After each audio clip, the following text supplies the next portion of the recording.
تو جب نبی کریم صلی اللہ علیہ وسلم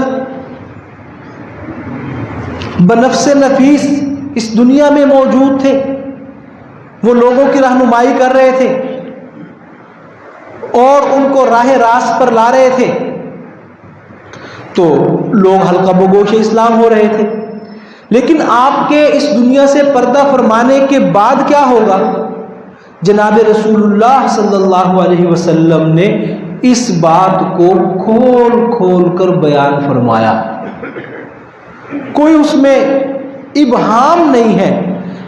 نبی کریم صلی اللہ علیہ وسلم نے جو نشانیاں بیان فرمائی ہیں قیامت کی، اشراط الساعہ جنہیں کہا جاتا ہے، دیکھیے کہ قیامت کا تو کسی کو علم ہے نہیں کہ قیامت کب آئے گی، اور اسی لیے جناب رسول اللہ صلی اللہ علیہ وسلم نے یہ فرمایا تھا کہ قیامت اتنی قریب ہے کہ اس کی مثال تم اس طرح سمجھ لو کہ جیسے یہ دو انگلی ہیں۔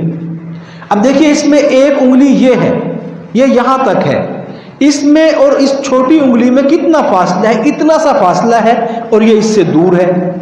یہ ایک کی حد یہاں ہے، دوسری کی حد یہاں ہے۔ تو آپ نے فرمایا کہ یہ جتنا ان انگلیوں کے درمیان فاصلہ ہے، بس یوں سمجھ لو کہ تمہارے اور قیامت کے درمیان بھی اتنا ہی فاصلہ ہے۔ قیامت اتنی قریب ہے، اتنی قریب ہے۔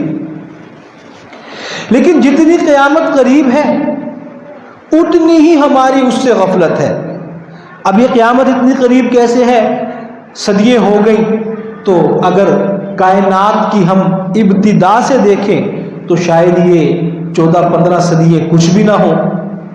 اور دوسری بات یہ ہے کہ جناب رسول اللہ صلی اللہ علیہ وسلم نے فرمایا کہ من مات فقد قامت قیامتہ، کہ جو شخص مر گیا، جو اس دنیا سے رخصت ہو گیا، جس کا